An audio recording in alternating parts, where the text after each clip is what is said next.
그러면 이제 우리가 기도하고 이 학기를 시작하겠습니다. 하나님 아버지 감사합니다. 지난 겨울 방학에도 우리에게 강건함을 주시고 또 이 봄에 다시 하나님의 말씀 앞에 나와 있습니다. 우리의 주위의 상황과 여건들이 참 여러 가지 많은 어려움들이 있습니다. 코로나 상황과 또 우리나라의 그 여러 가지 정치적인 상황, 또 지금 온 국토가 산불로 인하여 큰 어려움도 겪고 있습니다. 또 세계적으로 이 우크라이나 사태로 인해서 또 많은 어려움이 있습니다. 하나님, 이 세상은 인간들의 그 갈등과 인간들의 그 개인적인 욕심들에 사로잡혀서 서로가 부딪히고 힘든 그러한 삶의 연속이 되고 있습니다. 이 어려움 속에서도 우리가 하나님의 말씀을 보면서 지혜를 구하고 우리의 삶의 지표를 온전히 세워나가면서 하나님의 나라를 소망하며 위로받는 우리가 될 수 있게 축복해 주시옵소서. 이번 학기에는 저희가 구약성경의 에스겔서를 읽으려고 합니다. 참 쉽지 않은 이 본문을 통해서 하나님께서 왜 이렇게 쉽지 않은 본문을 주시고 우리로 하여금 읽게 하셨는지 온전히 이해하기 어렵다 하더라도 하나하나 이해해 가면서 하나님의 놀라운 섭리와 계획을 우리가 조금씩 알아가는 시간으로 주님 인도하여 주시옵소서. 오늘도 저희를 위해서 수고하는 우리 홍 집사님 함께 해 주시고 우리 모두가 이 시간을 통해서 하나님을 더 깊이 만나는 시간이 될 수 있도록 하나님 함께하여 주시옵소서.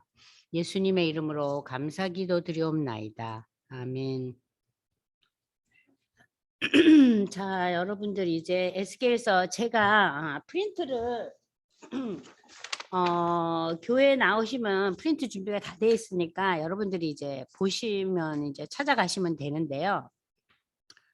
집에서 교회가 멀거나 또 저희 교회 성도가 아닌 분들도 좀 몇 분 있잖아요. 그런 분들은 그 남서울 홈페이지 들어오시면은 로그인을 하지 않아도 이 프린트를 할 수 있게끔 다 열어놨거든요. 그래서 이 프린트를 좀 하시면 좋겠고, 또 여러분들이 그 핸드폰으로 하시지 않고 노트북이나 그 컴퓨터로 하시면 이 화면이 이렇게 크면은 조금 이렇게 프린트가 없더라도 지금 볼 수 있잖아요. 지금 여러분들이 지금 화면에 어때요? 그 글이 나오죠? 에스겔서 읽기가 나오죠? 자, 그러면은 이 에스겔서를 이해하시려면은 에스겔서가 기록된 그 당시의 상황에 대해서 여러분들이 조금 아시고 1장부터 읽기 시작해야 돼요. 왜냐하면 1장 제일 먼저 얘기가 역사적인 상황부터 얘기가 시작돼요. 그러면 이 에스겔서는 신구약에서 어떤 위치를 차지하고 있는가 역사적으로. 그래서 이제 이 페이지 보시면은요.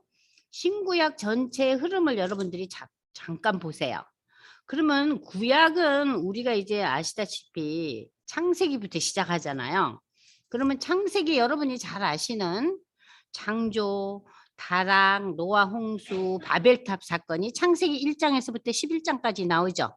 그죠? 그건 다 아시잖아요. 그러면 이렇게 창세기 1장부터 11장까지의 스토리를 우리는 세속사와 구속사가 함께 가요. 무슨 얘기인지 아시죠?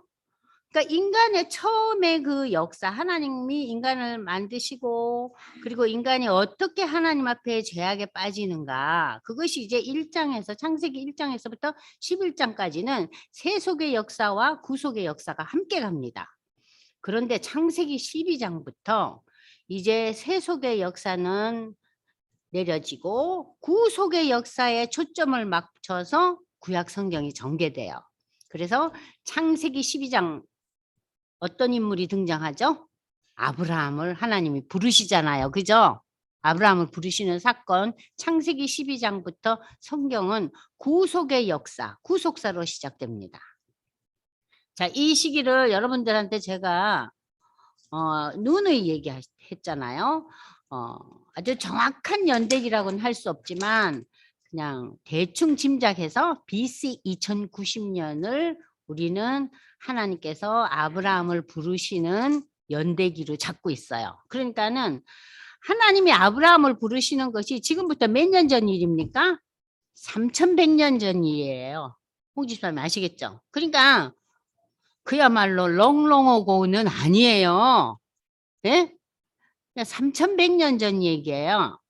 자, 그렇게 해서 이제 아브라함으로 시작된 족장 시대가 이제 전개되죠.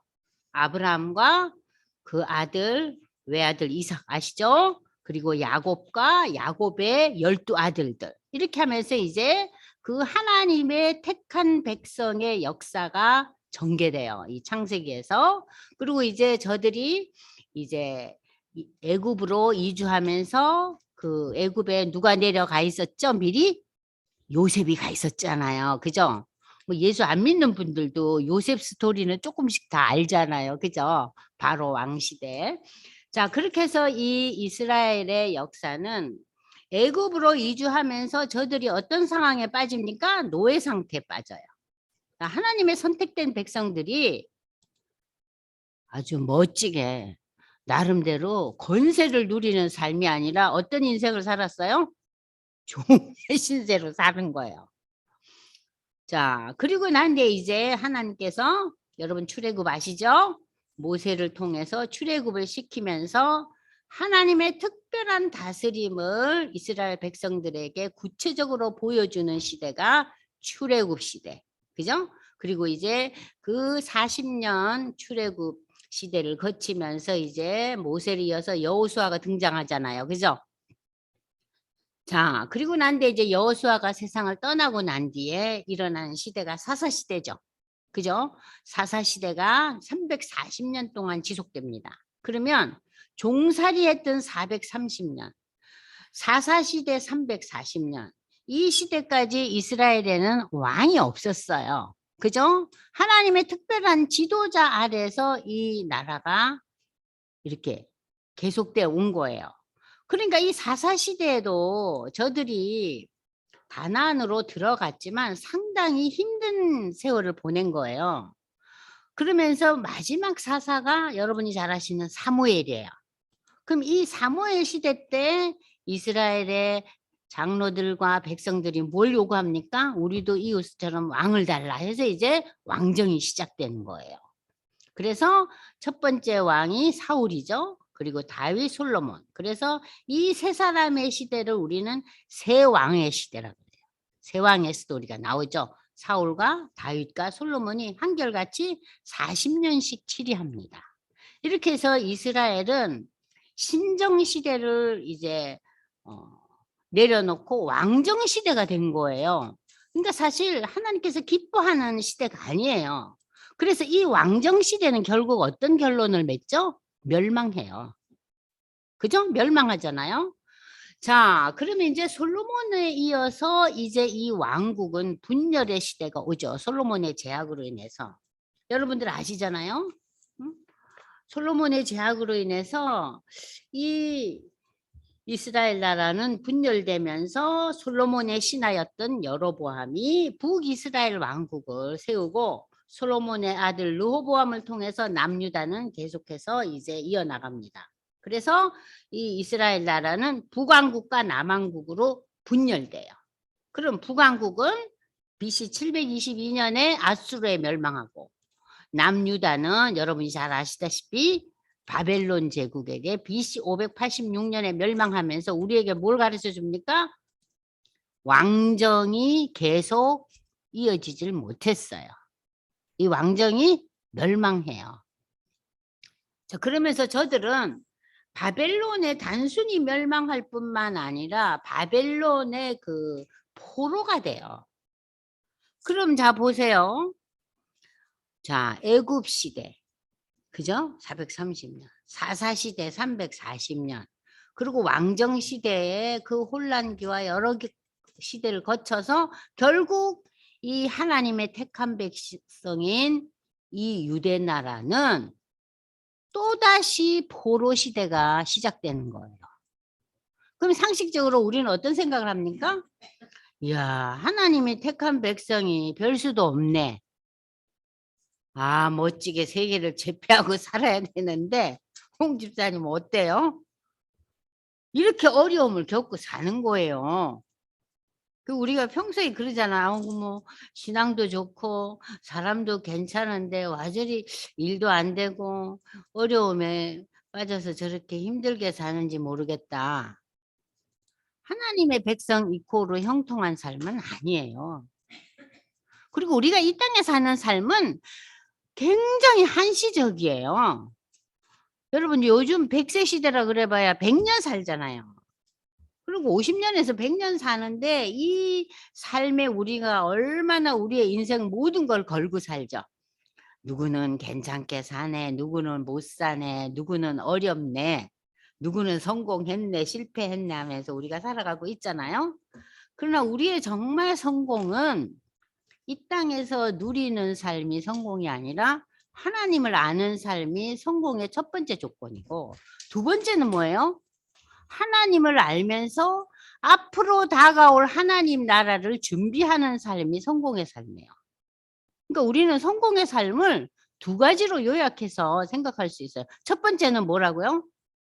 하나님을 알고 하나님이 보내신 예수의 십자가를 통해서 구원의 은총을 누리는 것이 첫 번째 성공의 삶이에요.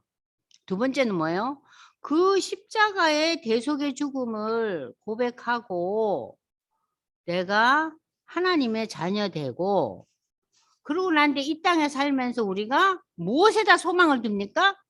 비록 땅은 여기 지금 딛고 있지만 우리의 최종 목표를 하나님의 나라에 대해서 우리가 소망을 두고 가는 인생이 뭐예요? 성공적인 삶이라는 거예요. 그것이 성경이 우리에게 제시하는 하나의 맵 지도예요.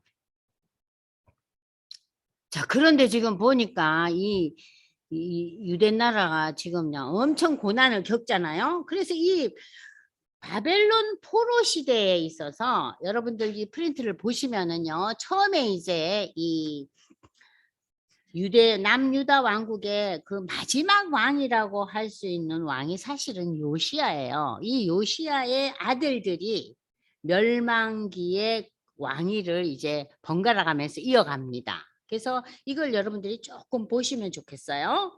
자, 처음에 요시야의 아들 여호아스가 이제 왕권을 이제 잡고 왕이 되지만 몇 달 통치한다고요? 석 달 왕했어요. 석 달. 그러고는 이 사람은 어떻게 됩니까? 결국은 그냥 애굽으로 잡혀가서 죽어요. 아주 비참한 최후를 맞죠. 그러고 난 뒤에 이제 그 요시야 왕의 또 다른 아들인 여호야김을 바벨론이 세워요. 느부갓네살 왕 바벨론이 이 사람을 세운단 말이에요. 그래서 이제 왕이 돼요. 그런데 이 여호야김이 11년간 통치하는데 결국 바벨론의 반기를 들으면서 결국 이 여호야김 왕도 죽임을 당하고 이 유대 백성들의 일부 사람들이 포로로 잡혀갑니다. 자, 이때 포로로 잡혀간 인물 중에 유명한 사람이 누구죠? 다니엘이에요. 아시겠죠? 그래서 1차 포로기예요. 근데 이 유대 나라가 얼마나 힘든 세월을 보내냐면은 나라가 멸망하기 전에 포로기를요 3차에 걸쳐서 겪어요. 세상에 이런 나라가 어디 있어요? 어느 날 전쟁하다가 망하면 포로가 되기도 하고 나라가 완전히 뭐 다른 나라에 접수되지만 이 유대 나라는 몇십 년 동안 이 포로를 1차, 2차, 3차 겪어요. 그러니까는 상식적으로 우리 머리로는 도저히 이해가 안 가요. 어떻게 하나님이 이렇게까지 유대 나라를 혼내시는가? 혼내시는가? 왜 그렇게까지 힘들게 혼내시는가? 그건 딱 한 단어예요. 우상숭배예요. 하나님의 택한 백성이 하나님을 저버리고 뭘 받아들여요? 이웃의 수많은 우상들을 저들이 받아들이는 거예요. 그럼 저들은 한편으로는 하나님을 인정하고 네, 하나님 앞에 나아가야죠 하면서 한편으로는 뭘 받아들여요? 우상. 그 우상을 받아들이는 가장 큰 동기가 뭐예요? 형통한 삶이에요. 한마디로 말해서 잘 먹고 잘 사는 삶. 그래서 우리의 기도가 잘 먹고 잘 사는 삶에 우리의 기도가 몰입돼 있다면 그분의 신앙은 잘못된 거예요. 이해되시죠? 그게 일종의 우상숭배예요. 뭐 무슨 절에 가고 무슨 다른 종교를 믿는 것만이 우상숭배가 아니에요.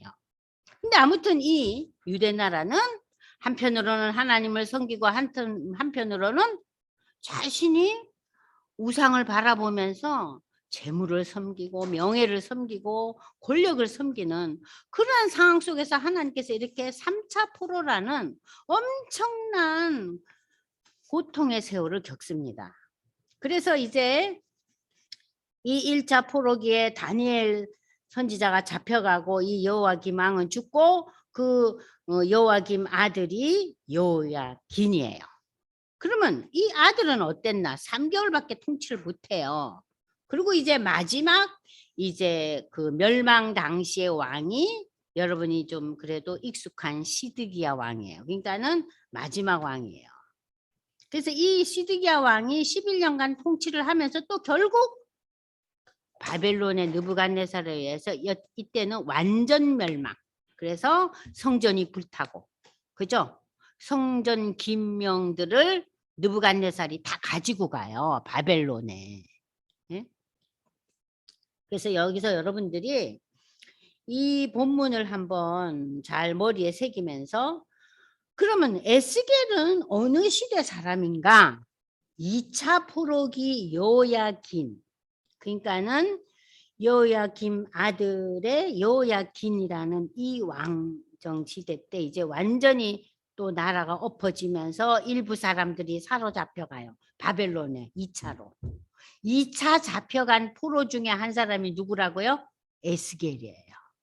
그러니까 1차 포로기에 잡혀간 대표 인물이 다니엘이라면 2차 포로기에 포로로 잡혀간 대표적인 인물이 에스겔이에요. 이제 여러분들 에스겔이 조금 가까워졌죠?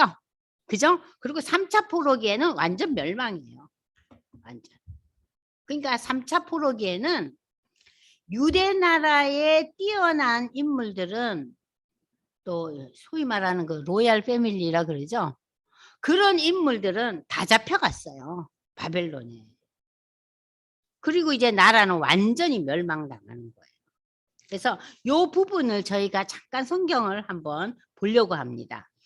역대하 36장 6절에서 처음 요거 한번 읽어보겠습니다. 역대하 36장 6절에서 8절. 네, 읽어보세요. 역대하 36장 6절에서 8절. 한집사님 읽어보세요. 역대하 36장 6절. 바벨론 왕 느부갓네살이 올라와서 그를 치고 그를 쇠사슬로 결박하여 바벨론으로 잡아가고 느부갓네살이 또 여호와의 전 기구들을 바벨론으로 가져다가 바벨론에 있는 자기 신당에 두었더라.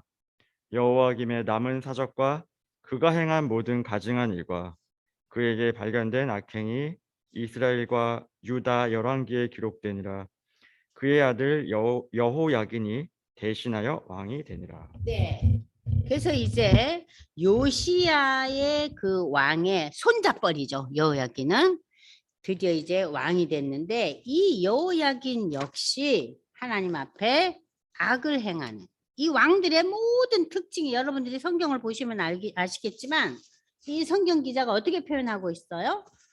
하나님 보시기에 악을 행했더라. 여호와 보시기에 악을 행했더라. 그 구절이 계속해서 이어져요. 그럼 여기서 말하는 악을 행했다는 게 뭐예요? 하나님을 온전히 섬긴 게 아니에요. 하나님을 인정하고 우리가 하나님 백성이지 그건 알아요. 그러나 그들의 삶의 실제는 어때요? 우상을 숭배하는 거예요. 열방에 그 이웃 나라의 여러 열방에 그 우상을 섬기는 그러한 죄악에 빠지고 맙니다. 그럼 여러분들 그 본문에 대해서 다시 한번 보겠어요. 거기 36장 역대하 36장을 페이지를 이렇게 접어 놓고요. 자, 열왕기에서는 이 부분을 어떻게 기록하고 있는가? 이스라엘과 유다 왕국의 역사에 대해서 이제 열왕기와 역대기가 이제 쭉 기록하고 있는데, 열왕기에서는 여러분들 어떻게 기록하고 있는지 한번 보실까요? 열왕기하 24장 보세요. 열왕기하 24장.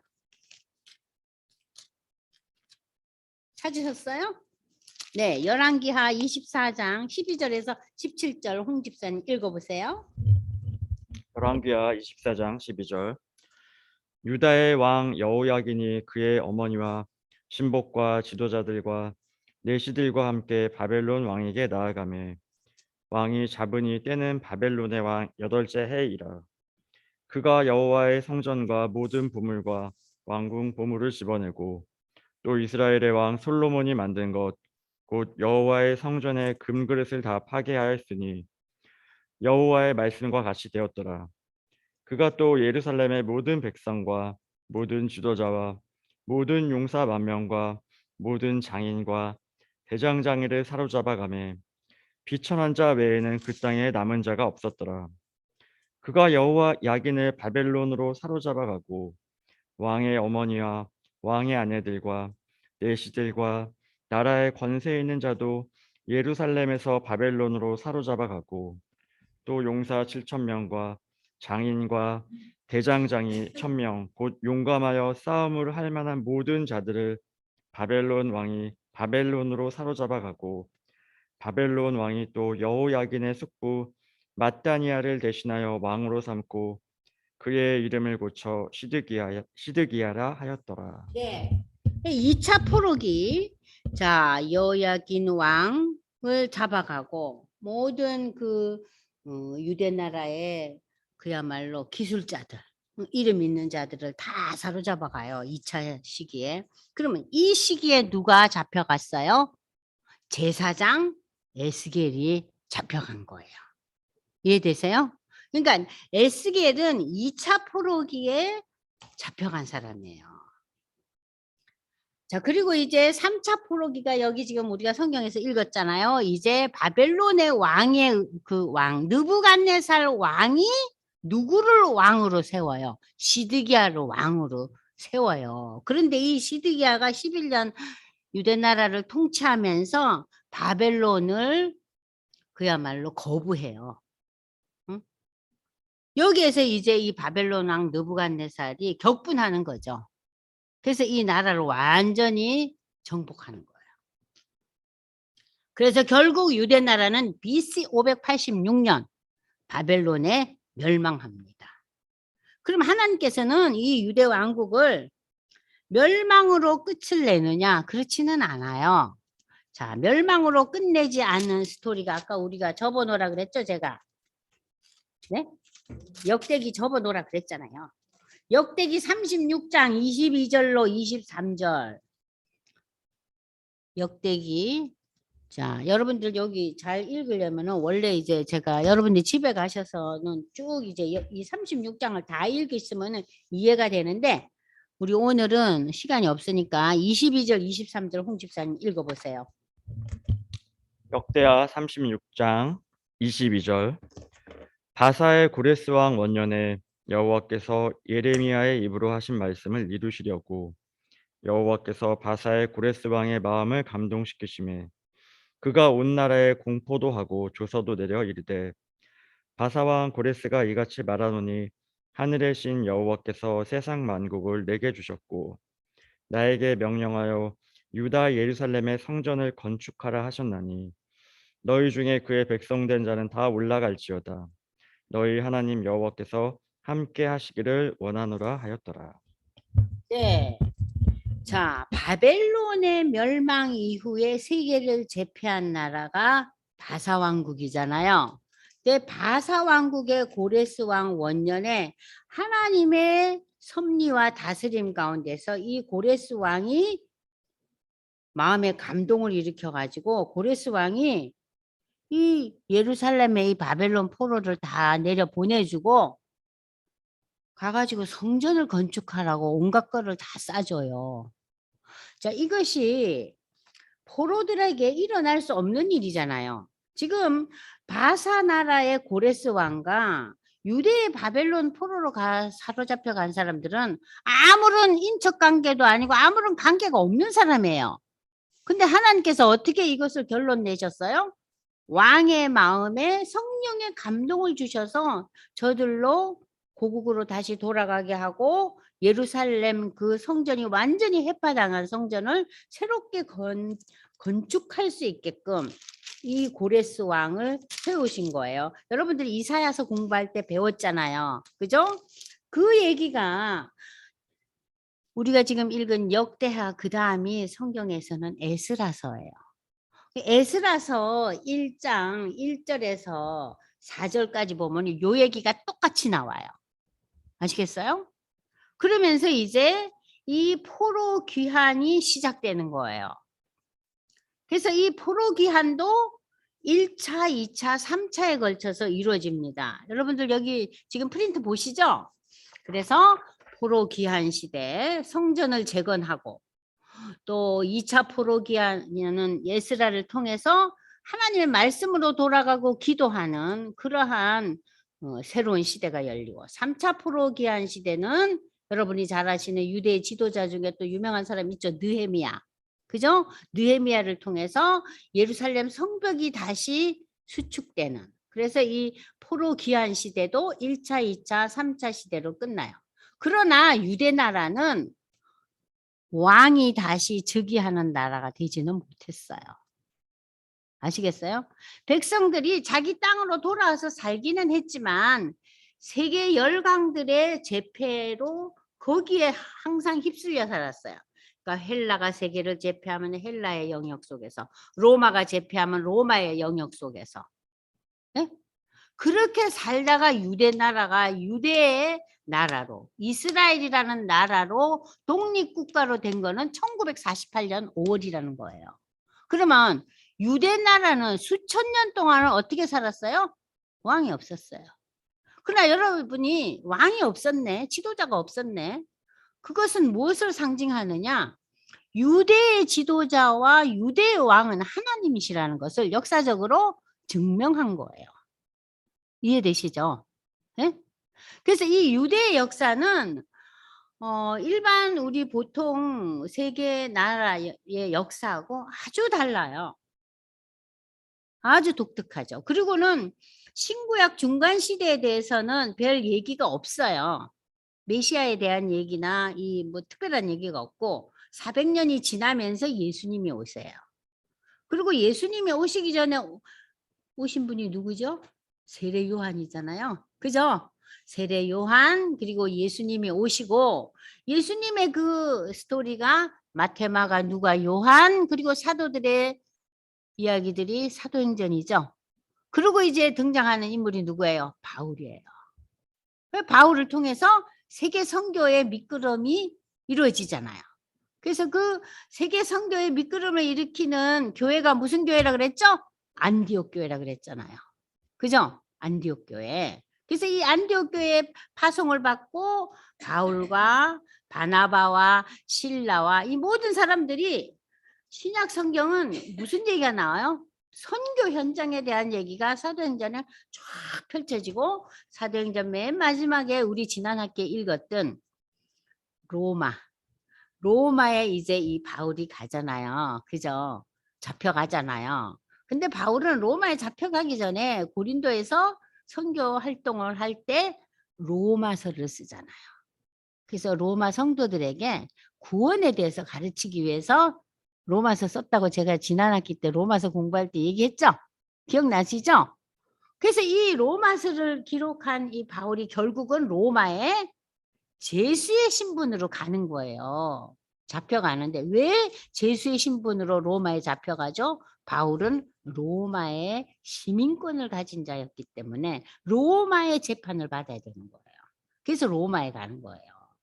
그래서 2년 동안 집행유예로 있으면서 수많은 사람들한테 바울이 뭐예요? 전도하잖아요. 그리고 풀려나서 다시 전도하다가 바울이 이제 순교당하죠. 그러면서 이제 우리는 그 바울의 그 생애와 바울이 쓴 기록들 그리고 맨 마지막에 이제 성경의 맨 마지막 분이 누구예요? 계시록을 쓴 사도 요한이에요. 그러니까 바울은 이제 BC 68, 그러니까 AD 68년에 이제 세상을 떠나요. 베드로는 그 전에 떠나고 다 순교당하는데 사도 요한만 순교당하지 않고 에베소 교회에서 계속 목회하다가 사도 요한도 잡혀가요. 예? 잡혀가서 그 반모섬에 있다가 거기서 그 감옥 속에서 누구를 만나요? 하나님께서 특별한 계시를 주셔서 쓰신 글이 뭐예요? 그게 계시록이에요. 그리고 이제 신약 시대가 끝나는 거예요. 아시겠죠? 자, 그래서 이 신약의 마지막 그 본문이 계시록이잖아요. 그럼 이 계시록이 어렵듯이 구약에서 예언서 중에서 가장 읽기 어려운 부분이 이 에스겔. 근데 에스겔이 지금 우리가 어느 시대 얘기였어요?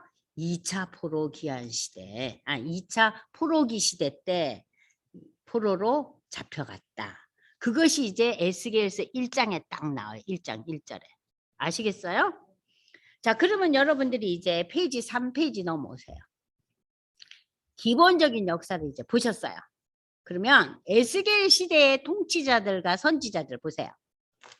자, 에스겔 시대 때는 그 유다 왕국이 멸망할 당시가 느부갓네살 왕 시대잖아요. 그죠? 느부갓네살 왕. 그리고 느부갓네살 왕을 이어서 그 이제 손잡벌 되는 게 벨사살 왕 시대 때 이 바벨론 제국이 멸망하잖아요. 그죠? 벽에 글자가 나타나고 기억나시죠? 자, 그리고 난데 이제 새로운 왕국이 바사잖아요. 그죠? 바사의 고레스 왕. 자, 이렇게 되면서 이제 유다의 왕들의 그 멸망 직전에 아까 제가 설명한 여러분들이 기억하실 여호아스, 여호야김 이 두 사람 또 시드기야 이 세 사람은 다 누구의 아들이에요? 요시야 왕의 아들들이었고 여호야김은 여호야김의 아들이었어요. 그러면 우리가 오늘 읽는 이 에스겔서는 2차 포로기 여호야긴 시대에 일어났던 일들입니다. 그러면 이 에스겔 시대의 선지자들은 누가 있었느냐? 예레미야가 있었어요. 예레미야는 예루살렘에 있으면서 말씀을 전하고 예언을 한 선지자예요. 그러면 다니엘은 어디에 있었어요? 바벨론과 바사 왕국을 아우르는 지도자였어요. 그는 유대인이었지만 이 이방 나라 세계를 제패한 당시의 최고의 나라들에서 최고의 지도자로서 다니엘이 있었죠. 그리고 이제 이 에스겔은 어떤 역할을 했느냐? 오늘 이제 우리가 그 에스겔서를 읽어 나갈 거예요. 그러니까는 예레미야와 다니엘과 에스겔이 다 조금씩 시대적인 차이도 있지만 역할이 다 달랐어요. 제사장 출신의 에스겔, 그의 이름은 하나님이 강하게 하신다는 의미를 가지고 있었는데, 자, 조금 전에 우리가 배웠듯이 2차 바벨론 포로 시기에 여호야긴 왕과 함께 포로로 잡혀가 그발 강변 데라빕, 그러니까 이거는 바벨론의 그 강변 데라빕이라는 지역에 이 에스겔이 거주했어요. 그곳에 정착한 지 4, 5년이 지나던 제30년, 여기서 30년이라는 것은 에스겔의 나이를 말하는 거예요. 에스겔의 나이 30살에 어느 날 선지자로 하나님이 갑자기 부르셔요. 그는 선지자 예레미야 다니엘과 거의 동시대에 살았고 예루살렘 멸망 이전부터 바벨론 포로 기간 동안 사역하면서 하나님으로부터 말씀을 직접 받았어요. 에스겔이 바벨론에 도착할 당시 이미 8년 전에 사로잡혀온 다니엘은 이미 바벨론에서 3년의 훈련 과정을 거쳐가면서 바벨론의 술사들의 책임자로서 5년 동안 최고의 통치자 중에 한 사람으로 사역을 하고 있었어요. 유대인이었지만 그는 포로 신부님에도 왕궁에서 구별된 삶을 살고 있었죠. 이에 비해 포로로 끌려온 에스겔은 제사장 가문의 출신으로 백성들을 직접 찾아가, 이 백성은 뭐예요? 포로로 잡혀온 백성들을 찾아가서 하나님의 말씀을 전달했어요. 그러면 예레미야는 예루살렘에서 선지자의 역할을 했어요. 바벨론의 포로로 잡혀와 있던 다니엘은 바벨론 왕국의 최고위층 정치 지도자로, 에스겔은 선지자로 제각기 자신들의 역할을 담당하였다. 그러니까 하나님께서는 이 나라를 멸망하는 과정 속에 무려 70년의 세월 동안 담근질을 시키셨지만 그 가운데서도 하나님께서는 예레미야, 다니엘, 에스겔과 같은 선구자들을 세워 놓으셨어요. 이것이 하나님의 구원 역사예요. 에스겔서는 환상과 비유가 참 많기 때문에 다니엘서와 함께 구약 계시문학의 정점을 이루고 있다. 또한 제사장적인 관점과 예언자적인 관점이 조화롭게 다루어져 있다. 예레미야보다도 예언의 내용이 상세하게 기록되어 있고 굉장히 그 이스라엘이 다시 회복되고 영광스러운 하나님이 나타나는 그 내용이 아주 구체적이에요. 왜냐하면 에스겔이 직접 환상 속에서 체험한 얘기들이기 때문에. 그러나 이 에스겔서는 구약의 어떤 예언서보다도 이해하기 어려운 환상과 비유가 많이 등장해서 신약의 요한계시록처럼 많은 성도들이 힘들어하죠. 그죠? 여러분들 성경 읽기 할 때 에스겔서 어떻게 읽으셨어요? 장권사님. 이 내용이 이해가 됐어요? 이게 무슨 소린가? 예? 하도 많아서 그냥 빨리 넘어가면 좋겠다. 다 그냥 읽어요. 그러면 이 기록은 에스겔이 자신의 사역을 다 내려놓고 은퇴를 하고 난 뒤에 지난 날을 돌아보면서 하나님께서 주신 말씀을 성령의 감동으로 기억하면서 이 에스겔서를 기록합니다. 특별히 에스겔서가 왜 주목받고 우리가 꼭 읽어야 되냐 하면은 회복된 이스라엘의 그 모습을 묘사할 뿐만 아니라 장차 임할 새하늘과 새 땅의 영광, 새하늘과 새 땅의 영광이 구체적으로 나타난 본문이 요한계시록이죠. 요한계시록 19장, 20장, 21장 나타나잖아요. 그죠? 거기에 대한 밑그림이 여기에 나와 있어요. 예? 그러면은 에스겔서는 장차 임할 새하늘과 새 땅의 영광에 대한 내용이 에스겔서에 나와 있어요. 예. 그렇기 때문에 이 우리가 에스겔서를 그래도 한 번은 꼭 읽어야 될 본문들이에요. 자, 그러면 저자와 기록 연대 보세요. 저자가 1인칭을 사용해서 자서전적으로 요 잘못된 프린트죠. 기술되고 있고 이는 에스겔 자신이 저자임을 시사하고 있다. 제사장인 에스겔의 성향이 곳곳에 나타나 있다. 에스겔은 BC 593년에서 570년까지 24년 동안 사역을 했는데 에스겔서를 기록한 것은 그가 죽기 전 10년 전에 이 기록을 쓰고 그리고 이 사람이 이제 세상을 떠납니다. 그러면 에스겔서가 기록된 동기는 무엇인가? 자, 홍 집사님 한번 기록 동기 1, 2, 3번 읽어보세요. 시작. 기록 동기 1. 에스겔은 본서를 통해 포로된 유다 백성들에게 그들이 처해 있는 고난의 상황이 자신들의 죄로 인한 것임을 깨닫게 하며 2. 어려움 속에서도 이스라엘을 회복시키시는 하나님을 믿으며 끝까지 소망을 갖게 하고자 3. 메시아로 세상에 오셔서 택한 성도들을 구원하시고 인도하시는 예수 그리스도의 사역과 영광스러운 하나님의 나라를 예표함으로 오늘의 성도들에게도 소망을 안겨주기 위해 기록하였다.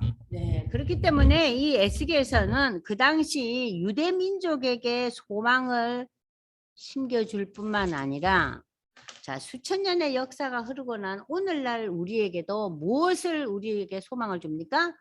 하나님의 나라를 우리가 간다는 거예요. 우리의 최종 목표 지점이 어디라는 거예요?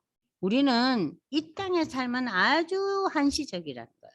하나님의 나라를 너희가 사모하고 기대하고 거기에 너희의 소망을 두라는 거예요. 자, 그래서 이 역사적인 배경은 제가 아까 얘기했잖아요. 유대 왕국은 바벨론에 멸망하기 전에 3차에 걸쳐서 철저하게 파괴당하고 멸망한다.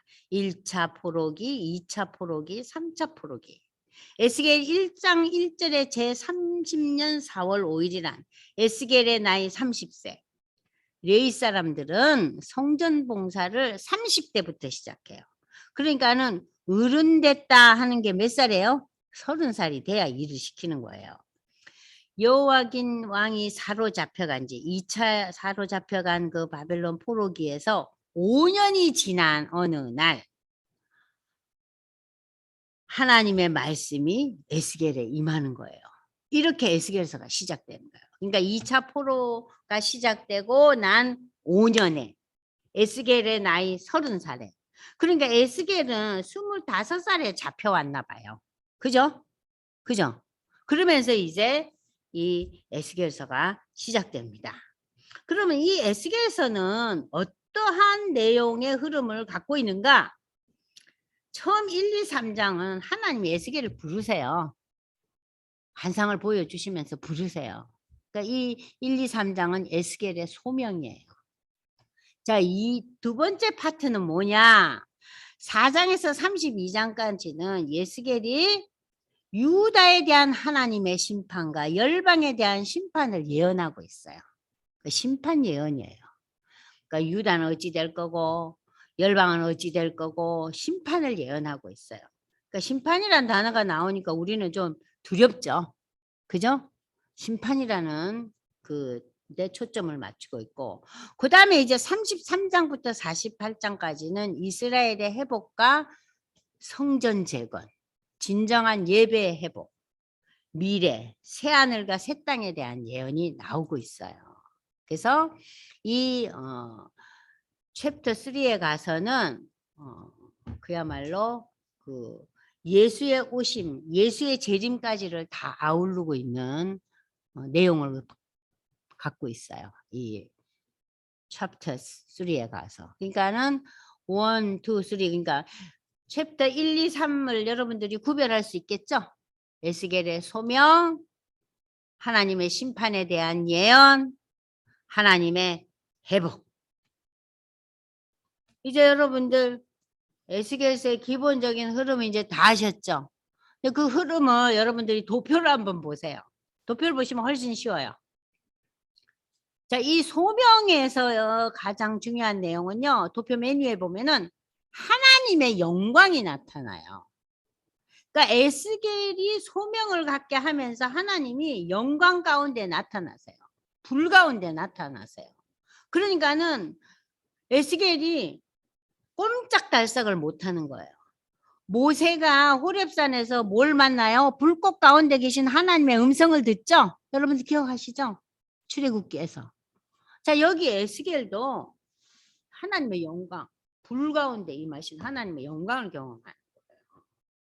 그리고 이제 그 유다의 그 죄악에 대한 심판, 열방의 죄악에 대한 심판이 나오고 회복에 대한 내용이 나오는 거예요. 자, 그래서 우리가 이제 에스겔서를 참 여러분들이 힘들어 하시는 원인 중에 하나가 1장에서 48장까지 나오는 환상 얘기들. 그럼 대표적인 환상을 제가 이제 나중에 다 설명하지만 대표적인 환상이 뭐가 있느냐? 4가지 동물들의 모습이 나오고 바퀴에 바퀴가 이렇게 연결되어 있는 환상을 보는 거예요. 자전거 바퀴 있죠? 그런 바퀴가 연결되어 있는 환상을 보는 거예요. 여기서 이제 이 생물의 의미, 바퀴의 의미가 뭔가? 하나님의 다스림이에요. 섭리를 계시하는 것이고 두루마리 환상을 보는데 두루마리 그러면 여러분들이 하나님의 말씀이 두루마리잖아요. 그죠? 이 두루마리 환상은 하나님께서 심판하신다는 거예요. 그럼 심판의 개념은 뭐냐?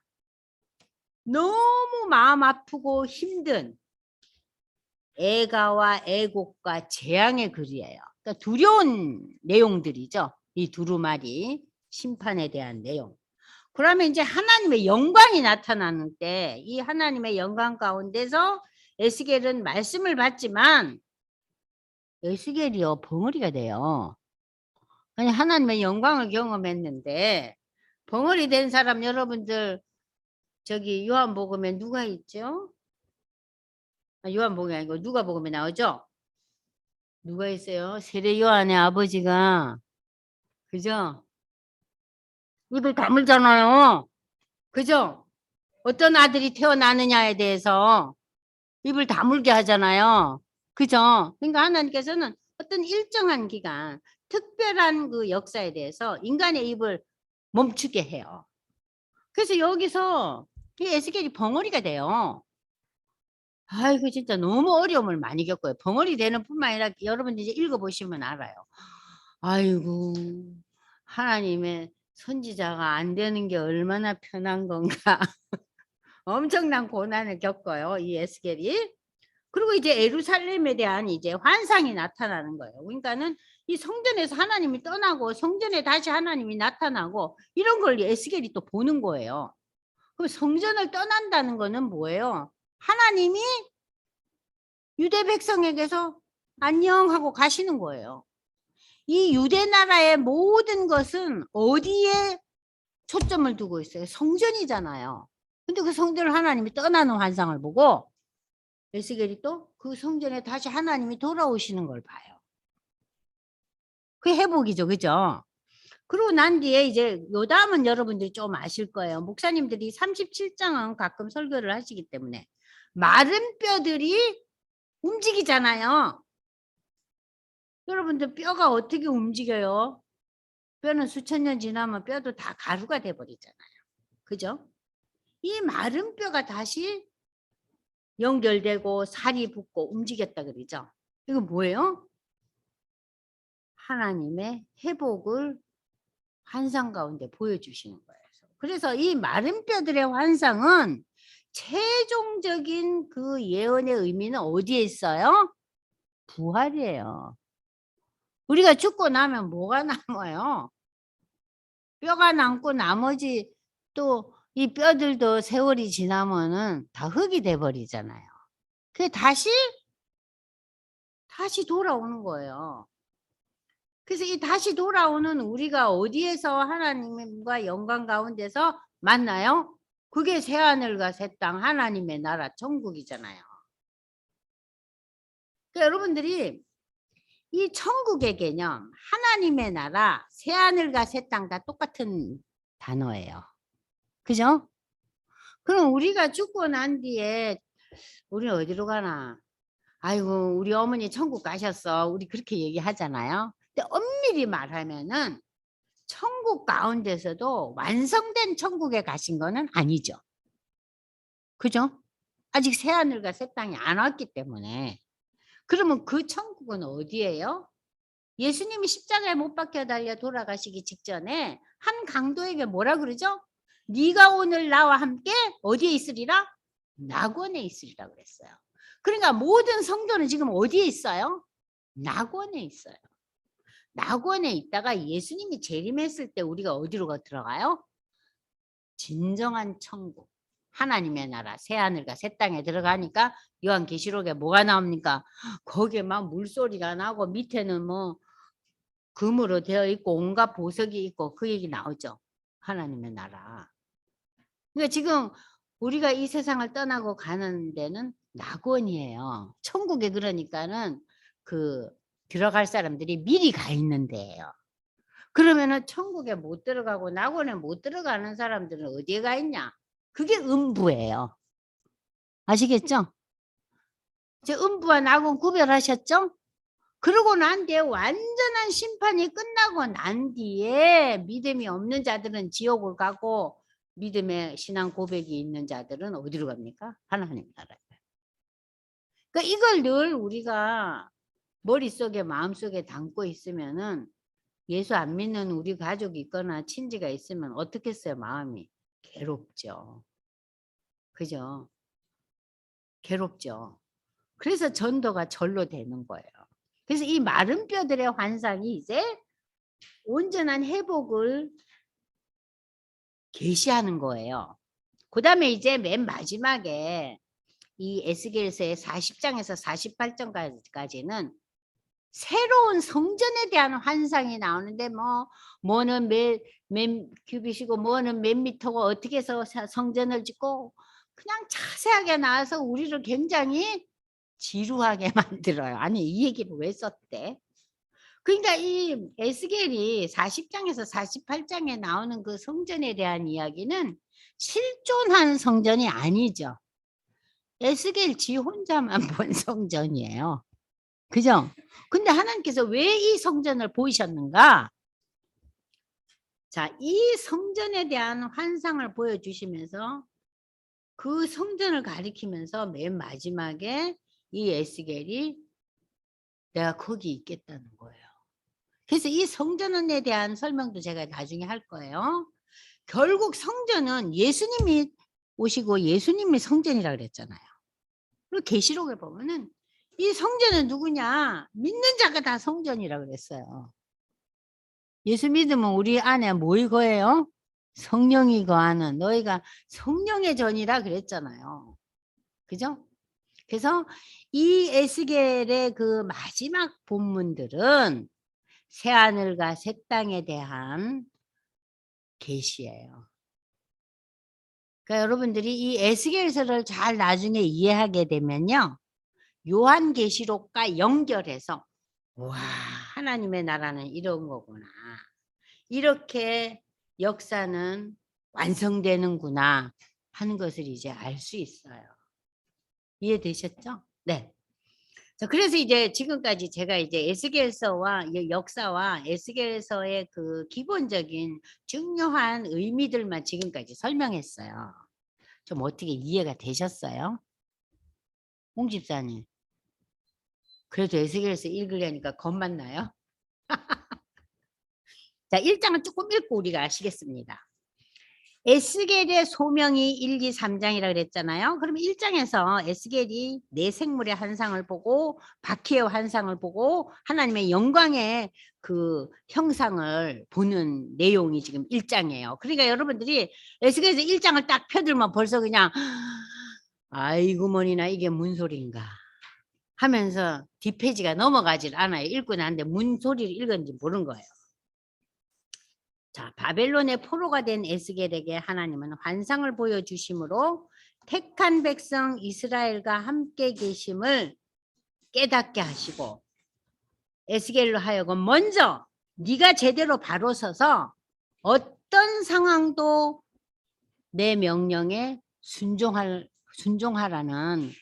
그것을 위해서 환상을 보여주신 거예요. 그 환상의 경험 때문에 에스겔은 하나님이 너무 순종하기 힘든 상황을 전개해도 이 에스겔이 순종하고 받아들여요.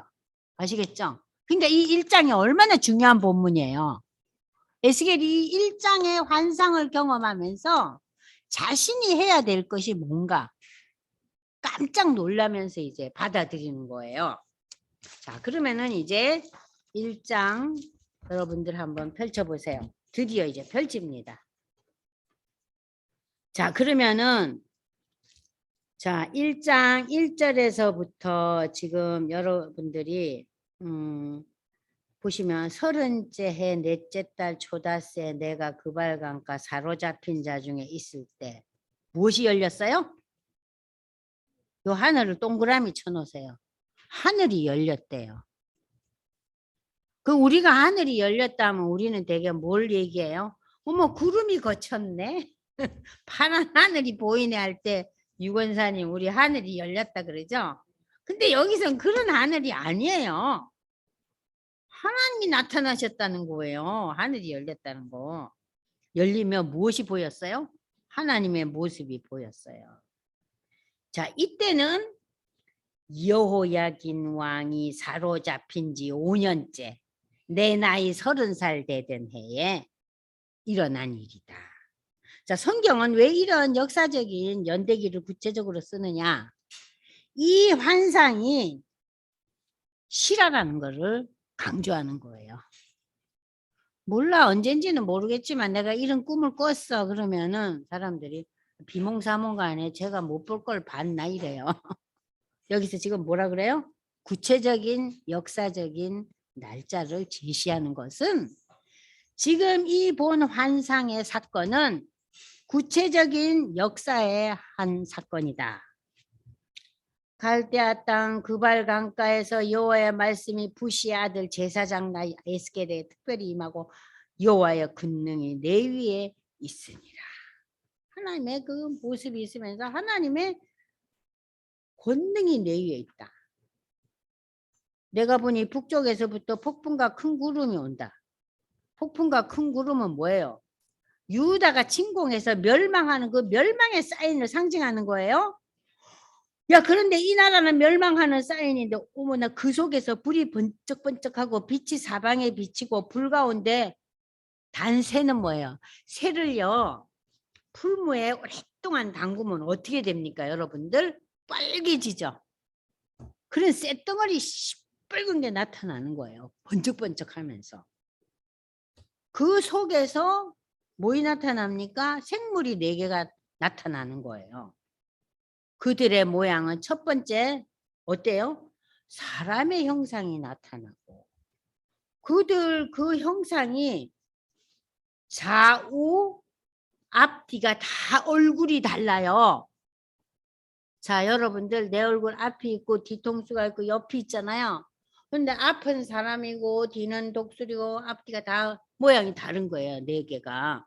아, 이게 무슨 소린가? 그러니까 여기까지 오면은 사람들은 다 아이고 에스겔은 못 읽겠네 하고 닫아버려요. 이해를 못하니까. 자, 내 얼굴과 내 날개가 있고 다리가 있고 근데 다리가 빳빳하게 다 바로 섰어요.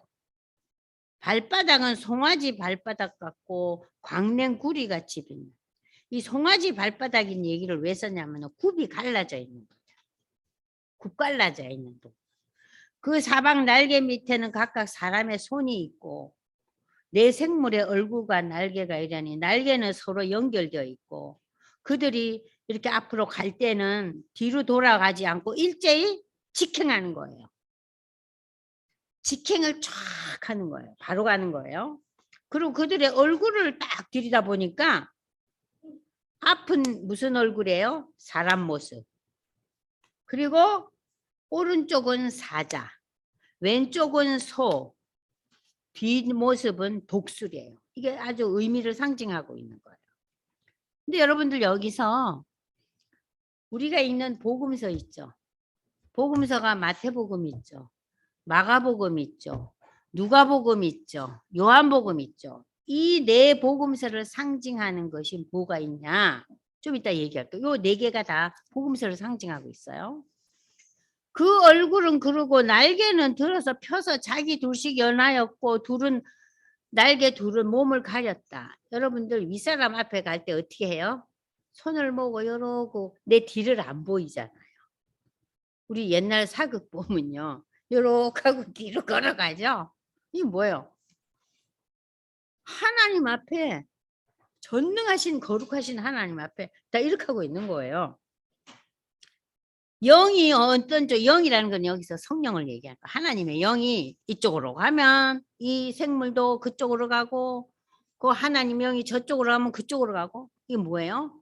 하나님의 영 성령의 인도함대로 따라가는 거예요. 지 맘대로 가는 게 아니라.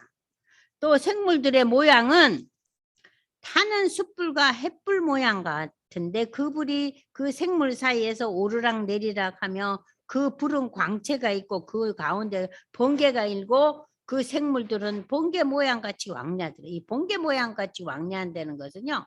여러분도 번개가 칠 때 어때요? 순식간에 치죠. 그러니까 이 내 생물들이 움직일 때 순식간에 움직이는 거예요. 우리는 어때요? 하나님이 뭘 했으면 좋겠다 하는 기도할 때 응답을 받으면 어때요? 즉시 해요? 그 좀 생각 좀 해보고 할게요. 그죠? 근데 여기 이 내 동물들은 어떻게 하고 있어요? 번개처럼 순종한다는 거예요. 그런데 그 생물을 보니 생물들 곁에 땅 위에 바퀴가 또 있어요. 근데 그 바퀴가 그 내 얼굴들을 따라 하나씩 있고 바퀴가 그 얼굴 모양이 있는데 하나씩 다 연결이 돼 있는데 그 바퀴 모양과 구조는 황옥. 이 당시에 그 지역에 유명한 그 보석 중에 하나가 황옥이래요. 그러니까 우리나라에는 없는 거예요. 그러니까는 이 노란 옷같이 보이는데 그 넷은 똑같은 모양을 가지고 있으면 그들의 모양과 구조는 바퀴 안에 바퀴가 있는 것 같습니다. 여러분들 바퀴 안에 이런 동그란 바퀴가 있는데 그 안에 바퀴가 있으면 이게 연결이 돼 있으면 겉에 게 움직이면 속에도 움직이죠. 그죠? 그러면은 이 큰 게 하나님은 이 속은 우리라면은 여기 움직이고 지질로 움직이죠. 그럼 우리가 사실 하나님의 바퀴 속에 우리는 조그만 바퀴예요. 그렇게 생각해요? 아니죠, 홍 집사님. 내 뜻대로 살잖아요. 근데 사실은 이 바퀴처럼 우리는 하나님 바퀴 안에 있는 거예요. 그 요걸 지금 상징으로 나타내고 있어요. 바퀴 안에 바퀴가 있다. 그거는 하나님의 섭리와 다스림을 상징하는 얘기예요. 그들이 갈 때는 사방으로 향한 데로 돌이키지 아니하고 간다. 이건 뭐예요? 뒤로 안 가는 거예요. 뒷걸음질 안 쳐요. 우리는 어때요? 뒷걸음질 얼마나 잘 쳐요? 어떠세요? 아니에요. 뒷걸음질 잘 치죠. 근데 이 뒷걸음질 안 쳐요. 그 둘레는 높고 무서우며 내 둘레에 돌아가면서 눈이 가득하다는 거는 뭐냐면요. 모든 걸 지켜보는 거예요. 모든 걸 다 본다는 거예요. 그 생물들이 갈 때 바퀴들도 그 곁에서 가고 생물들이 땅에서 들릴 때 바퀴들도 들려서 영이 어떤 쪽으로 가면 생물들도 영이 가려 하는 곳으로 가고 바퀴들도 그곳에 들리니 이는 생물의 영. 하나님의 영이 그 바퀴들 가운데 있습니다. 그들이 가면 이들도 가고 그들이 서면 이들도 서고 그들이 땅에서 들릴 때는 이들도 그 곁에서 들리니 이는 생물의 영이 그 바퀴들 가운데 있음이로라. 자, 제가 여기까지 하고 잠깐 쉬겠어요.